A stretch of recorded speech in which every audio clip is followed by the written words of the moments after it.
दोस्तों नमस्कार। नया अडानी कौन होगा? नया अडानी क्या मिल चुका है? पुराने अडानी से पल्ला झाड़ने का मन सरकार ने बना लिया है? अडानी महज एक कॉरपोरेट है या फिर मोदी सत्ता के भीतर बिजनेस मॉडल उसी का नाम अडानी है? या फिर बीते 20-22 बरस से जब से मोदी सत्ता गुजरात से निकलकर दिल्ली तक पहुंची है, उस दौर में अडानी का बढ़ता हुआ कद और राजनीतिक सत्ता का विस्तार उलट के देखिए तो नेटवर्थ का विस्तार और राजनीतिक सत्ता की बढ़ती हुई ताकत। अडानी और अंबानी दोनों एक साथ निकले हैं, एक साथ चले हैं।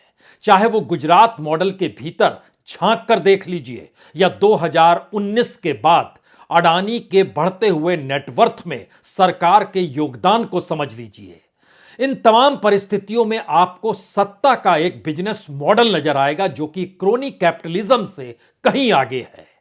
और क्रोनी कैपिटलिज्म से कहीं आगे का बिजनेस मॉडल ध्वस्त किया नहीं जा सकता है, उस मॉडल को बरकरार रखना होगा। हालांकि क्रोनी कैपिटलिज्म या कॉरपोरेट को लेकर दुनिया भर में अलग अलग बैंकों ने जो पल्ला झाड़ा है, या फिर रेटिंग कंपनी हो या फिर डाउ जोन्स ही क्यों ना हो, तमाम सवाल दुनिया के विकसित देशों से उठे हैं, वह भी अडानी को लेकर। और हर कोई जानता है कि अडानी के ताल्लुकात मोदी सत्ता से कितने करीब के रहे हैं। देश के भीतर नहीं बल्कि विदेशी जमीन पर भी, चाहे इजराइल का नाम लीजिए जहां पर समझौता पोर्ट और डिफेंस को लेकर होता है, श्रीलंका को लेकर निकलिए जहां पर जिक्र पोर्ट का होता है और पहली बार भारतीय कंपनी को काम श्रीलंका में मिल जाता है। बांग्लादेश के साथ का जिक्र कीजिए, फ्रांस का जिक्र कीजिए, ऑस्ट्रेलिया का जिक्र कीजिए, तमाम जगहों पर आपको मोदी सत्ता की मौजूदगी दिखाई देगी और अडानी का विस्तार, उनके नेटवर्थ का बढ़ना दिखाई देगा। लेकिन आज की तारीख में जब हम आपसे बात कर रहे हैं तो कल्पना कीजिए, यह वही अडानी ग्रुप है जिसकी नेटवर्थ अभी आज की तारीख में 54 बिलियन डॉलर की है, लेकिन वह एक कंपनी को खरीदने के लिए 7,000 करोड़ रुपए देने की स्थिति में नहीं है। और इसी कंपनी की नेटवर्थ 2021 में जब 55 बिलियन डॉलर थी, तब उसी क्षेत्र की एक कंपनी को खरीदने के लिए 26,000 करोड़ रुपए जुगाड़ करना उसके बाएं हाथ का खेल था। यानी नेटवर्थ 2021 में या फिर आज की तारीख में कमोवेश बराबर है, लेकिन बावजूद इसके क्या कैश नहीं है? क्या अंतर्राष्ट्रीय तौर पर साख खत्म हो चली है? क्या भारत के भीतर बैंकों को या फिर पब्लिक सेक्टर के जरिए जो राहत रियायत सुविधा कर्ज जो दिया जाता था, अब उसका मैंडेट सरकार ने छीन लिया है और अडानीज को कुछ भी नहीं मिल रहा है? इस कच्चे चिट्ठे को आज समझने की जरूरत इसलिए है क्योंकि मोदी का बिजनेस मॉडल बहुत साफ है। इस देश की नीतियों के आश्रय जो क्रोनी कैपिटलिज्म को पीछे छोड़ता है, जो कॉरपोरेट ये सोचते हैं कि अगर वह सत्ता के करीब रहेंगे तो उन्हें लाभ मिलेगा, लेकिन इस बिजनेस मॉडल में लाभ नहीं मिलता है बल्कि सब कुछ मिलता है। और जब सब कुछ छिन रहा है एक एक करके, तो उसके बाद क्या एक नए अडानी की जरूरत सरकार को पड़ चुकी है और नए अडानी की खोज हो चुकी है, या कोई नया अडानी खोजा जा रहा है? इन तीन परिस्थितियों के बीच आज सबसे पहले मौजूदा वक्त में अडानी से पल्ला झाड़ने की स्थिति और अडानी के अपने आखिरी दौर की लड़ाई को भी समझने की जरूरत है। यह सवाल इसलिए महत्वपूर्ण है क्योंकि आज ही खबर आई कि लगभग अडानी पावर का जो डीबी पावर कॉर्प के साथ जो समझौता था, जो कड़ी थी, वह टूट गई क्योंकि 15 तारीख उसकी आखिरी थी, यानी 15 फरवरी उसकी आखिरी थी। लेकिन 15 फरवरी की तारीख आखिर यूं ही नहीं आई, 3 बार वो तारीख बढ़ी है। ठीक वैसे ही जब एयरपोर्ट अडानी ग्रुप ने लिया था, उस वक्त भी उसने जैसा चाहा उस डील को घुमाया। पैसा नहीं है तो 3 महीने रियायत दे दी गई, पैसा फिर भी नहीं है तो 3 महीने और रियायत दे दी गई। कुछ पैसा है तो कुछ पैसा ले लिया गया, लेकिन उस 6 एयरपोर्ट को अडानी ग्रुप से कभी अलग किया नहीं गया। तो क्या अडानीज के पास कैश की कमी है या अंतर्राष्ट्रीय साख या बैंकों के जरिए अब कर्ज मिलना मुश्किल हो गया है और मोदी सत्ता ने भी हाथ खींच लिए हैं?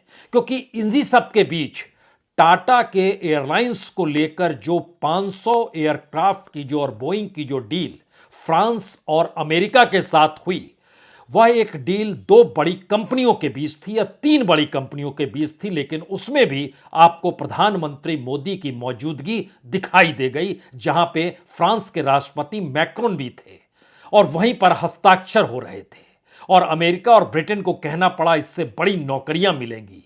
तो क्या भारत एक बाजार के तौर पर भारत है और उस बाजार की उपयोगिता और उसकी ताकत को प्रधानमंत्री मोदी जानते समझते हैं, इसीलिए वह दुनिया के बाजार में अब उस अडानी के साथ खड़े होने की स्थिति में नहीं है, जहां पर अडानी के नाम को लेकर बैंक कर्ज ना दे या अंतर्राष्ट्रीय तौर पर उनकी थू इस मायने में हो, क्योंकि अमेरिका के ही एक कंपनी के जरिए जो हिडेनबर्ग रिसर्च है उसकी रिपोर्ट के जरिए ही समूची भारत की इकोनॉमी को लेकर एक झटके में जितना बड़ा सवाल खड़ा हुआ और जितनी तेजी से 10 लाख करोड़ एक झटके में हवा हो गए, ऐसा दुनिया में इससे पहले कभी इतनी तेजी से हुआ नहीं था। वह भी सत्ता के साथ खड़े एक कॉरपोरेट को लेकर सवाल है, तो सत्ता को लेकर भी सवाल जरूर होंगे।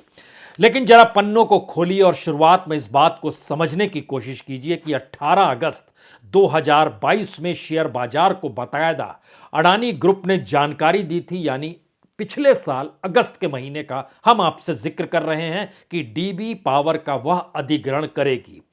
29 सितंबर 2022 को मंजूरी मिल गई और उसको तुरंत ले पाने की स्थिति में अडानी ग्रुप नहीं था, तो उसने कहा 30 नवंबर 2022 की तारीख देते हैं। वह फिर अडानी ग्रुप नहीं था, तो उस तारीख को बढ़ाया गया और 31 दिसंबर 2022 किया गया और 31 दिसंबर 2022 को फिर अडानी पैसा दे पाने की स्थिति में नहीं थे या डील को आगे बढ़ा रहे थे, तो उस तारीख को नई तारीख में 15 फरवरी 2023 की डेट रखी गई। लेकिन जनवरी के महीने में जो तूफान मचा इस देश के भीतर में अडानी ग्रुप और शेयर बाजार को लेकर हिडेनबर्ग के इस रिपोर्ट के बाद, उसके बाद सबसे बड़ा सवाल यह था कि अब जब 15 फरवरी 2023 की मियाद पूरी हो गई तो खुले तौर पर शेयर मार्केट को जानकारी दी गई कि हम अपनी वित्तीय स्थिति ठीक करने पर ध्यान दे रहे हैं, कर्ज कम करने के लिए गिरवी रखे गए शेयरों का जुगाड़ कर रहे हैं, हमारा कैश बढ़ रहा है, लेकिन हम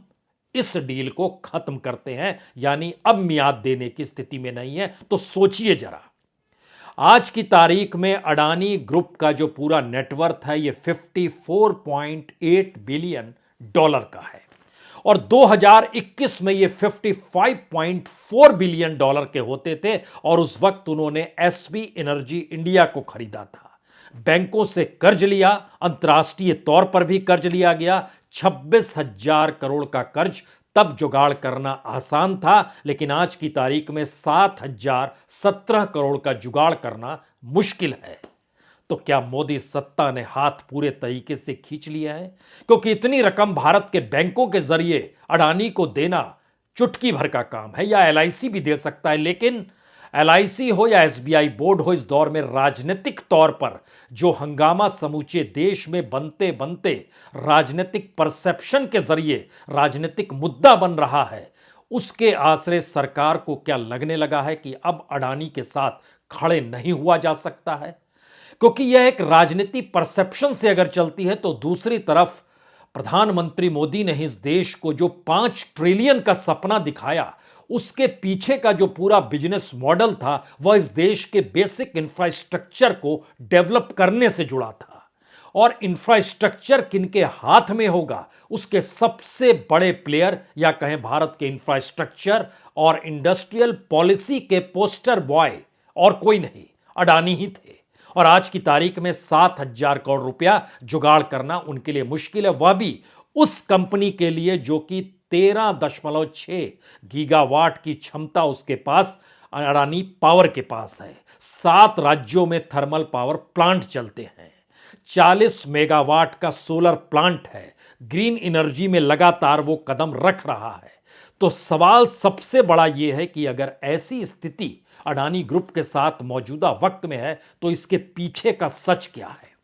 अडानी ग्रुप क्या आखिरी लड़ाई लड़ रहा है? यह सवाल इसलिए क्योंकि एक रिपोर्ट ब्लूमबर्ग की आई है। उसने जानकारी दी कि अडानी समूह निश्चित आय वाले निवेश करने वालों से बात करने के लिए उन बैंकों को ही कह रहा है और उनको नियुक्त किया है जिसकी पहली बातचीत आज हो रही है। अगली बातचीत 21 फरवरी को होगी और उस बैंकों की फहरिस्त में वह भी बैंक हैं जिन्होंने अडानीज के शेयर बेच दिए, वापस कर दिए और दोबारा इन्वेस्टमेंट का जिक्र उन्होंने रोक लगा दी है अगली जानकारी के लिए। यानी वह बैंकों से आग्रह कर रहे हैं कि जो निश्चित आय वाले निवेश करने वाले लोग हैं उन पे आप भरोसा जगाइए कि वो अडानीज के साथ जुड़ सके। तो क्या ये आखिरी लड़ाई है? क्योंकि बैंकों की फहरिस्त जरा देखिए। बार्कलेज बैंक, बीएनपी परिवास ऐसे, DBS bank, Deutsche bank, Emirates NBD capital, ING group, MUFG, Mizuho bank, SMDC Nikko, Standard Chartered bank, यह वो फेरिस्त है। और यह आपको जानना चाहिए कि दुनिया के तकरीबन 200 वित्तीय संस्थानों ने अडानी समूह में निवेश किया हुआ है और इसमें दुनिया के सबसे बड़े एसेट मैनेजर जो हैं वो ब्लैक रॉक हैं। उन्होंने बकायदा डॉलर बॉन्ड के जरिए 8 अरब डॉलर निवेश अडानीज की कंपनी में किया हुआ है, यानी तकरीबन 66,118 करोड़ रुपए। तो अगर अंतर्राष्ट्रीय तौर पर ऐसी परिस्थिति जब बन रही है तो इसके ठीक पैरेलल में भारत की स्थिति को समझने की जरूरत इसलिए है क्योंकि अडानी ग्रुप के साथ जो भी समझौते अंतर्राष्ट्रीय तौर पर हो रहे थे, बांग्लादेश के साथ एनर्जी यानी पावर प्लांट को लेकर जो गोड्डा यानी झारखंड में है वहां से अडानीज बेचेंगे, वह भी अभी मामला सुलझा नहीं है। वो कह रहे हैं अब ज्यादा कीमत मांग रहे हैं, इसको कम कीजिए। बहरहाल श्रीलंका में पोर्ट्स को लेकर, इजराइल में पोर्ट और डिफेंस को लेकर, फ्रांस में ग्रीन हाइड्रोजन को लेकर, ऑस्ट्रेलिया में माइनिंग को लेकर। और ध्यान दीजिए, प्रधानमंत्री मोदी ने कुछ छुपाया नहीं। G20 की बैठक जब ऑस्ट्रेलिया में हो रही थी तो भी अडानी सामने बैठे थे। जब वो शुरुआत में अमेरिका गए, जो 2014-15 का दौर को याद कीजिए, वो चाहे अमेरिका जाना हो, चाहे फ्रांस जाना हो, चाहे कनाडा जाना हो, चाहे जर्मनी जाना हो, अडानीज की मौजूदगी हर जगह खुले तौर पर थी। और उसी दौर से तमाम दुनिया भर में एक मैसेज गया कि अडानीज को कर्ज दिया जा सकता है, इनके शेयर लिए जा सकते हैं, क्योंकि जब सत्ता के साथ खड़े हैं यानी मोदी है तो मुमकिन है, तो फिर अडानीज को आने वाले वक्त में कोई रोक नहीं पाएगा। और इसीलिए दुनिया भर के जो 200 वित्तीय संस्थान हैं उन्होंने कर्ज देने से हाथ पीछे नहीं किया। लेकिन आज की तारीख में अगर 7,000 करोड़ का मसला अटक जाता है तो मुश्किल तो है। और यह मुश्किल शायद इसलिए बड़ी हो चली है क्योंकि इस दौर में देखिए, जो फ्रांस की टोटल एनर्जी के साथ जो समझौता था जिसमें $50 बिलियन उन्होंने एक झटके में रोक दिया, यानी ग्रीन हाइड्रोजन को लेकर। और सरकार जो अपने तौर पर कह रही है कि हम ग्रीन हाइड्रोजन में 20% को कैसे डेवलप करेंगे, या आने वाले वक्त में हम किस तरीके से जो पूरे तरीके से ग्रीन एनर्जी होगी, जिसको हम कह सकते हैं सौर ऊर्जा से हो या फिर विंड एनर्जी हो या ग्रीन हाइड्रोजन हो, उसके जरिए चीजें डेवलप करेंगे तो 2030 तक 50% और 2070 तक 100%। उसमें सबसे बड़े प्लेयर सरकार के लिए अडानीज ही थे और उनका साथ देने के लिए टोटल एनर्जी यानी फ्रांस की जो सबसे बड़ी एनर्जी कंपनी है वो इसलिए साथ खड़ी हो गई क्योंकि प्रधानमंत्री मोदी है। और ध्यान दीजिए, इसलिए बड़ा महत्वपूर्ण है क्योंकि जब कोई प्राइवेट डील भी होती है तो प्रधानमंत्री मोदी उसको एक नेशनलिस्टिक एस्पेक्ट में साथ लाकर खड़ा करते हैं। इसीलिए अडानी की हर डील के साथ भारत की जो नेशनलिस्ट हिंदुइज्म पॉलिटिक्स है उसने डिफेंड ही किया अडानी को। और अब किसी को समझ नहीं आ रहा है डिफेंड करें तो कैसे करें। 9 साल तक जो करते रहे राष्ट्रीय तौर पर, अब उसको लेकर दुनिया भर में अगर सवाल है तो अब हम कैसे डिफेंड करें उनको, यह सवाल पहली बार खड़ा हो गया है। लेकिन जब हम आपसे जिक्र कर रहे हैं कोई कॉरपोरेट भी कोई बड़े कॉरपोरेट के साथ डील करता है और उस कॉरपोरेट के पीछे अपने नए बिजनेस मॉडल के तहत प्रधानमंत्री मोदी जो खड़े होते हैं, उसका नया चिन्ह जो है इस लिहाज से आया कि टाटा ने जो फ्रांस की कंपनी एयरबस है और अमेरिका की कंपनी बोइंग है, दोनों के साथ जो समझौता किया, यह दुनिया के एविएशन में सबसे बड़ी डील है। यानी एयरबस जो फ्रांस से आएगी उसकी संख्या 250 और अमेरिका के बोइंग से जो 220 बोइंग आएंगे उसकी संख्या 220, कुल 470। लेकिन जानकारी आ रही है कि होल्ड पे भी लगभग और भी है, यानी ये लगभग 800 पार भी कर सकता है। लेकिन इसमें प्रधानमंत्री मोदी की एंट्री, फ्रांस के राष्ट्रपति मैक्रोन की एंट्री और अमेरिकी राष्ट्रपति और प्रधानमंत्री ब्रिटेन के सुनक, इन दोनों का कहना कि शानदार डील है, नौकरियां बढ़ेंगी, यूं ही नहीं कहा गया। भारत इस वक्त G20 की अध्यक्षता कर रहा है और G20 देशों के साथ ही ये समझौते टाटा ने किए हैं। लेकिन ऐसा भी नहीं है कि टाटा ने समझौता सत्ता के साथ मिलकर किया, उन्होंने अपने तौर पर किया। और जो जानकारी निकल कर आई कि लंदन का एक 5 सितारा होटल है, विक्टोरियन लग्जरी होटल, जिसका नाम है सेंट जेम्स कोर्ट, इसमें बीते 3-4 महीनों से लगातार बैठक चल रही थी और यह पूरी चर्चा 1 साल की मशक्कत के बाद निकली, जिसमें टाटा भारत का, एयरबस अमेरिका का और एयरबस फ्रांस का और बोइंग अमेरिका का, तीनों के बीच डील हुई। टोटल ये तकरीबन 70 अरब डॉलर की डील है, यानी 5,80,000 करोड़ की। इसमें से अमेरिकी कंपनी बोइंग को 2,81,000 करोड़ और फ्रांस की कंपनी एयरबस को 2,98,000 करोड़, यह दोनों के बीच की डील हुई है। इससे पहले एयर इंडिया ने डील की थी 2005 में। उस वक्त जो डील हुई थी वो तकरीबन 10 या 11 अरब डॉलर की डील थी। उसमें 11 एयरक्राफ्ट खरीदे गए थे, जिसमें 68 बोइंग थे, 43 एयरबस थे। लेकिन इस दौर में दुनिया भर के बीच में यह सबसे बड़ी एविएशन डील है और प्रधानमंत्री मोदी G20 के देशों को अगर आश्वस्त करना चाह रहे हैं कि भारत जिस बरस अध्यक्षता कर रहा है तो यह डिप्लोमेसी के तहत या दुनिया की इकोनॉमिक एस्पेक्ट में जब विश्व मंदी के शिकार विकसित देश हो रहे हैं तो उनके लिए भी भारत एक सबसे खुले मार्केट के तौर पर मौजूद है। यहीं पर वो सवाल आता है कि उन्हीं देशों के भीतर, चाहे वो यूके का जिक्र हो, चाहे अमेरिका का जिक्र हो, चाहे फ्रांस का जिक्र हो, जो बैंक्स हैं उन्होंने अडानीज पर पैसा देना बंद अगर कर दिया, शेयर नहीं दे रहे हैं, तो ये मैसेज भारत की सत्ता के लिए भी है। क्या वो अडानीज के साथ कोई अगली डील के लिए दुनिया के दूसरे देशों में या बाजार में जा पाएगी? नहीं जा पाएगी, मुश्किल है। तो क्या कोई अगला अडानी खोजा जा रहा है या अगला अडानी सरकार को मिल चुका है, या अपने बिजनेस मॉडल को पूरा करने के लिए जो 5 ट्रिलियन की इकोनॉमी प्रधानमंत्री मोदी ने सोची है, उसके अनुकूल परिस्थितियों के लिए कुछ नए प्लेयर्स बनने लगे हैं और उन प्लेयर्स के भीतर टाटा की बड़ी डील के साथ खड़े होकर उन्होंने एक मैसेज दिया है। जो भी तौर तरीके हो, लेकिन यह स्थिति यहीं इसलिए नहीं रुकती है क्योंकि अमित शाह ने हाल में एक बात कही इंटरव्यू में, जब उनसे हिडेनबर्ग रिसर्च और अडानीज को लेकर कहा गया, उन्होंने कहा कि छुपाने के लिए तो कुछ भी नहीं है। और ध्यान दीजिए, बीते 20-22 वर्षों में अडानीज और मोदी के बीच के संबंध और जिस क्रोनी कैपिटलिज्म से आगे का बिजनेस मॉडल सत्ता ने नीतियों के आश्रय यानी पॉलिसीज के आश्रय डेवलप कर लिया हो, उसमें छुपाने के लिए तो वाकई कुछ भी नहीं है। सवाल तो जांच का हो रहा था कि आप इतनी इकोनॉमी और इतने नेटवर्थ के साथ खिलवाड़ कर रहे थे क्या? क्योंकि एक झटके में 2021 में नेटवर्थ $55 बिलियन, 2022 खत्म होने से ठीक पहले लगभग $150 बिलियन और 2023 फरवरी के महीने में दोबारा $54 बिलियन। दुनिया के रईसों में आपकी संख्या 2 से खिसकते खिसकते आज 24 पर खड़ी है।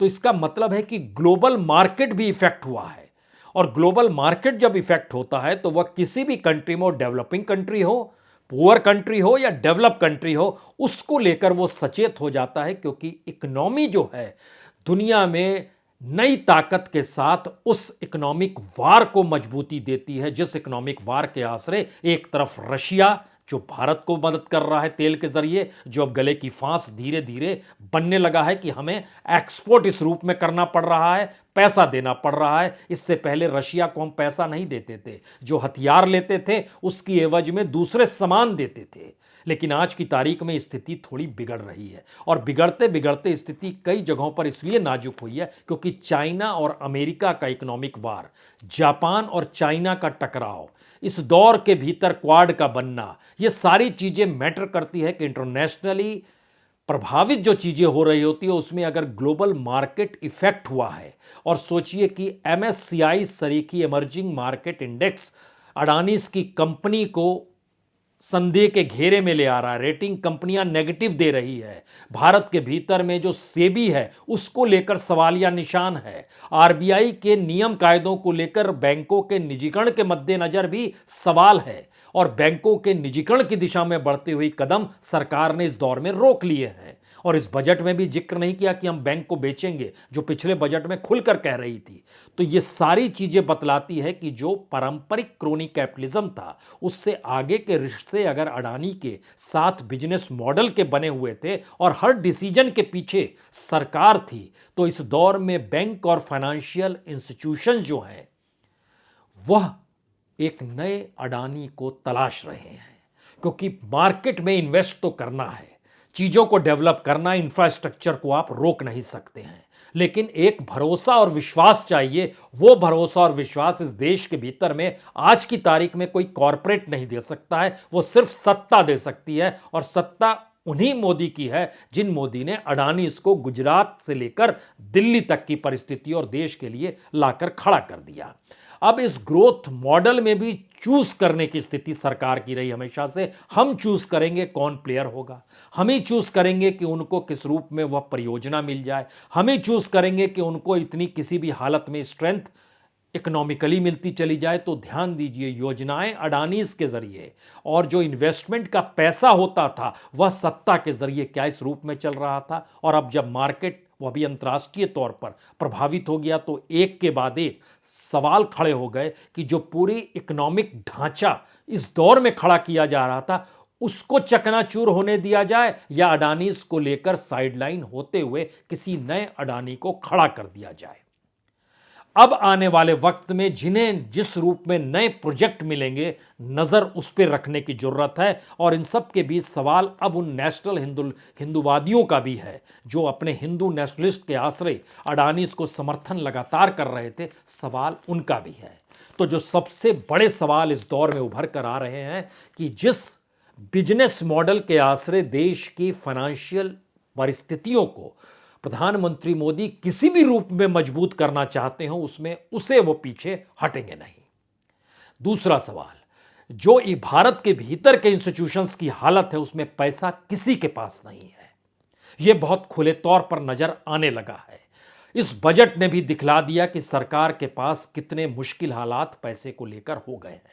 अंतर्राष्ट्रीय बाजार से जब आप पैसा उठाते हैं तो उस पर इंटरेस्ट रेट नहीं के बराबर लगता है, मैक्सिमम 1-2%।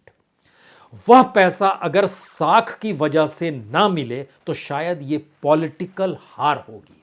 और इस पॉलिटिकल हार को पचाने से अच्छा है कि अपनी पॉलिटिकल साख को जिस वक्त G20 देशों की अध्यक्षता कर रहे हैं तो दुनिया के तमाम बड़े देशों के साथ आप आर्थिक समझौते कुछ इस तरीके से करें जहां भारत ग्लोबल पावर के तौर पर नजर आए और इकोनॉमी भारत की डेवलप होती हुई दिखाई दे। तो ऐसे में नए प्लेयर्स की जरूरत है और नए प्लेयर्स जब बड़ी तादाद में समझौता करेंगे अंतर्राष्ट्रीय तौर पर, जिसमें टाटा और एविएशन फील्ड की सबसे बड़ी डील जो हुई है उसमें प्रधानमंत्री मोदी की एंट्री यूं ही नहीं हुई है।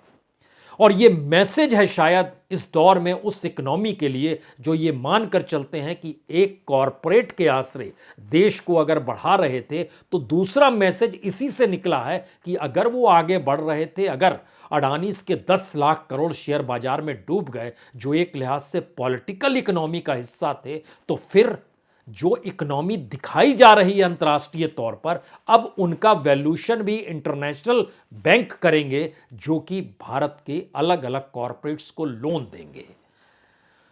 तो 2021 में $55 बिलियन, 2023 में $54 बिलियन, क्या भारत के भीतर की ग्रोथ जो है वो सही मायने में स्टैग्नेंट है? ये सवाल आखिर में इसलिए सिर्फ कि भारत की इकोनॉमी के भीतर एमएसएमई का अगर आकलन कीजिएगा तो उसकी एक रिपोर्ट निकल कर आई है जो बेहद डराने वाली इसलिए है क्योंकि उसने बहुत खुले तौर पर बतलाया सर्वे के जरिए, जो लगभग 1 लाख से ज़्यादा कंपनियों के जरिए जो सर्वे किया गया, 72% एमएसएमई जो है बीते 5 बरस में या तो घाटे में है या स्टैग्नेंट है। सिर्फ 22% एमएसएमई ने कहा हमें लाभ हो रहा है। तो देश के भीतर जो दिखाया जा रहा है इकोनॉमिक एस्पेक्ट में, उसकी ओरिजिनलिटी को अडानीज के इस पूरे परिस्थितियों ने खोल कर अगर रख दिया, तो अब उस इकोनॉमी को नए तरीके से अंतर्राष्ट्रीय बाजार के लिए क्रिएट करने के लिए नया अडानी चाहिए, या नया अडानी खोजा जा चुका है। बहुत बहुत शुक्रिया, बहुत बहुत शुक्रिया।